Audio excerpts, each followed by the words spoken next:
Morning, my lovelies. Welcome back to my channel. Today I am going to talk to you a little bit about gap years and travelling, because I know that when I was trying to plan my gap year, and like many of you are probably about to plan your gap year due to the whole situation with the fact that, you know, uni's going to be kind of bad this year, like social life and stuff, so many of you are reconsidering your options and thinking, oh, maybe I'll take a gap year. You know, I thought I'd just make this little video about solo travel, because that is something I would have really enjoyed when I was in like the process of thinking about my gap year. I watched Untitled Chapter a lot, and she really helped me like decide what I wanted to do. Like, she did such amazing things in her gap year. But yeah, I just thought I made some notes about solo travel and some questions and stuff, and I thought I'd just sit here and answer them for a few minutes. This might just help one or two people. Even if it does, I hope it does, and I hope you've enjoyed the video. So my first question is, how did you plan it? So when I decided to take a gap year, I just thought, like, I don't really want to put pressure on myself to get certain grades for uni and everything. I'm just going to take a gap year, like look at my options, see what grades I get, and then decide which uni I want to go to. So then I decided that so over summer I was working, and I was watching Jade's videos about her Interrail trips and everything, and then my dad linked me this thing on Facebook which was Discover EU, and that is interrailing, and you just apply. And I was like, no, I was telling someone at work, I was like, no way can I afford that, like I literally only earn like £50 a week. How I applied for Discover EU and got it. I did plan a little bit with my friend about where we wanted to go and stuff, but then she decided she wanted to go this September instead of last September, so I just was like, I'm not gonna go. This opportunity was only up to January, so I was like, I'm only going to go when, like, I'm going to go on my own. So I just went on my own. But it took extensive planning. I literally worked all summer to go interrailing, and then I planned it. I watched so many YouTube videos. I looked at so many different articles about solo travel. I got the map out, and I was like, oh, I want to go here, I want to go there. And I just kind of looked at the map, and I was like, where haven't I been? Where do I think would be interesting, without even researching the places. And then I literally made like a little favourites page of each place and different foods. I'm obsessed with food, so I literally like looked and researched all different restaurants and down to the last tea. But I did spend like the whole summer planning it, and then I did loads of research about solo travel in terms of being a girl and going on to hostels on your own and stuff like that. So that is mainly how I planned it. So the next question is, did you do much research? And as I just said there, yes, I did so much research about solo travel, because obviously I am quite an outgoing person, and I'm quite, like, I have balls, like I will do things on my own. And over summer, Boardmasters got cancelled, but before it got cancelled, I was about to go there on my own and meet people that I've never met before and camp with them, because my friend was going through some stuff, so she couldn't come with me anymore. So I drove down to my auntie's house and stayed there for the night, because she lives halfway to Boardmasters, and then I was basically planning on camping with my friends' friends, like their friend group. But that obviously didn't happen, and then we ended up just having a barbecue and going to the beach anyway with them, and they were really nice people. But that's what I had to prepare myself for. And then whenever it was like, oh, I'm gonna go travelling on my own, like, bearing in mind I've only ever been on a plane like 6 or 7 times in my life, and then going on a plane on my own and going on a train on my own and stuff, it was quite nerve-wracking. But I think if you look back in my YouTube videos, it was like little steps that have brought me to this point. I vlogged my first time going to London on my own. That is like one of the first videos on my channel, because I wanted to go to the brand new Melville sale. But I think if you have a goal in mind and something you really want to do, that you might as well do it. And if you do it on your own, that's balls well done to you. And yeah, and it is the best thing. It is the best thing. So how could you afford it? So this is what a lot of people tell me and ask me. Telling someone at work, I was like, no way can I afford that. How am I going to save for that? She was like, just bash out like loads of work over summer, like save £1,000, and then go like when you're finished, like with summer. And I was like, that's a good point. So I did that exactly that. But basically, yeah, I just worked like all summer, saved my money, and then obviously I got the free ticket from Discover EU, and then I budgeted, like I bought my own food and stuff. I asked for like the bag for like Christmas or like my birthday or something, like the rucksack, and yeah, it's just a lot of saving, working. And then I was in a little bit of debt because I splurged on these shoes, so I was in like quite a lot of debt, but I just luckily I borrowed the money from my mum, and then I had to pay that back to her as soon as I got home. and then because they taxed me a lot, so that's why that happened. Obviously, yeah, I'd reckon just like save £500 more than you think you're going to need, and then that's like a little safety fund in case anything bad happens, or get like a credit card. I don't recommend it, but if there's an emergency, maybe a credit card would be really helpful if you can't borrow money from somebody. And you can build up your credit score by like using it for the bus and stuff like that. A lot of people ask me like, were you scared? Were you nervous? And like, of course I was. Like, I'm only human. Of course I was nervous about going into railing on my own. I actually should say myself. But as again I said, it's just like years and years of building up that confidence and doing little things that make you a little bit more confident, and meeting the right people and doing the right things, which I'll go on to and explain in more in the video. So how did you pick the right hostel? So I just basically went onto Hostel World. I looked at all of the different reviews. I looked at solo travel for females articles and saw what they said.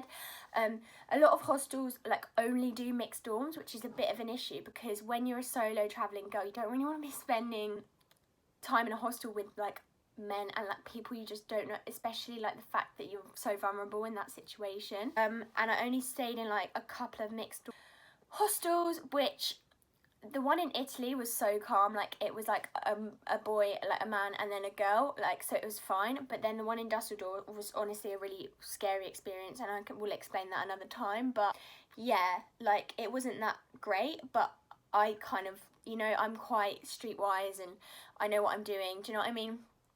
And like obviously I can't like say that for you, but nothing, thank God nothing happened to me, anything bad anyway. So yeah, that's that. How did you make friends or go on a night out on your own? So yeah, if you've seen my interrailing vlogs, I literally went out every night, because over summer I was drive to the pub, or like I live so far away from pubs, not far, but like half an hour drive, so it costs like 30 quid an Uber, do you know what I mean? But this was the only time that I literally could be hungover on a train and drink as much as I like and stuff like that. And obviously I didn't get that experience over summer, and I only turned 18 in May. And so literally like the first night I just chilled, like got McDonald's, and then the second night, like the second day, I booked to go on a walking tour via TripAdvisor. Really recommend free walking tours, like they are amazing. And this was in Brussels, so we met in like the main square. And I met these girls, and basically the tour guide was like, oh, are you guys together? And I was like, no, I don't know them. And then they were like, hi, like we were just walking through the tour, and obviously you talk about things like interesting things in the tour and stuff, and that's how you kind of mingle. Like you see people your own age and like, oh hi. And that happened quite a lot for me. Like I went on about 6 walking tours, and I met like really lovely people, like so lovely. And then that day, like we went for lunch, and then the girls were like, oh, we're really thinking of going to this like this amazing bar crawl tonight, like the nightlife here is really great. And I was like, oh my god, yes, I'll come. So I just went back, I got ready, and then I had their numbers and everything, so we like WhatsApped, and we like planned where we were going to meet, and then we went on this bar crawl together, and it was great. Like I had an amazing night, and that was on the second night, so that kind of pepped me up for doing more things like that, because I was kind of safe and nothing bad happened to me. But obviously it depends on the safety of the city and the type of people you meet, and so you just have to be really careful and cautious. But obviously I didn't take it too far and drink that much. I had a few drinks, but I know my limits, so you definitely need to know your limits for drinking. I just think if you're not that streetwise and you don't have the confidence in yourself to do that, please don't put yourself in that position. Just go on the walking tours in the daytime and just chill at night at your hostel or something, and catch a few drinks and meet people at your hostel.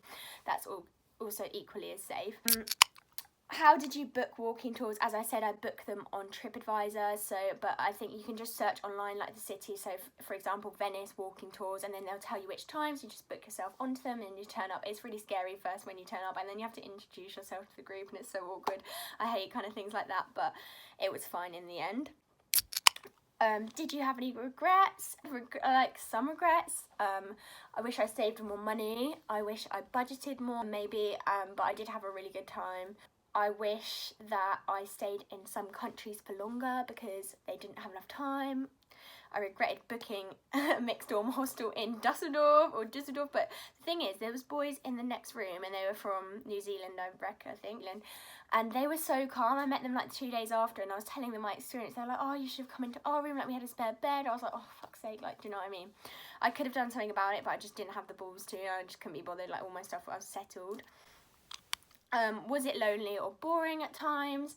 Now, yes, to an extent, like especially when I was in Dusseldorf and like the time zone and stuff, and like nobody was replying to me and I was in a hostel with these creepy men. That was a bit lonely, but then at the same time I just watched YouTube videos and Netflix and stuff, like stuff I would just do normally at home. I spoke to my parents on the phone and everything, and it kind of reassured me. And also, like, you're always, like in hostels and stuff, you're always around people, so you don't feel as lonely. So I 10 out of 10 recommend getting a hostel.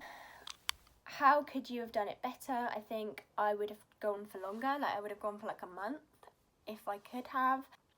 And people ask me like why, like how, like why didn't you just go with your friends? But I feel like not going with my friends it forces you to meet more people and everything. And obviously I met Hannah halfway through, and when I was with Hannah, like kind of just stuck to Hannah, so we didn't meet that many people. But I did the same things with Hannah as I was doing on my own, like when I'm walking tours, bar crawls and stuff. But then we also just chilled, and that was quite nice to have a few days off, like just being alone. And I did miss her when I left, but then I got back into it and I was just partying again. How did you feel?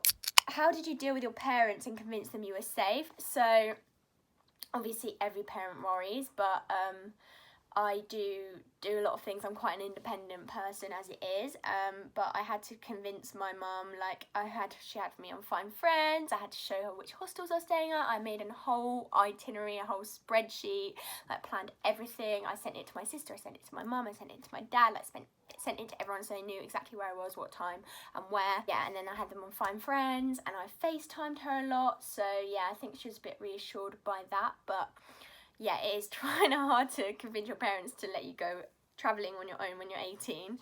Some tips that I want to just tell you, this is what my mum was telling me: make sure you've got enough money, buy extra data so that you can watch Netflix, or you can just download it before you go.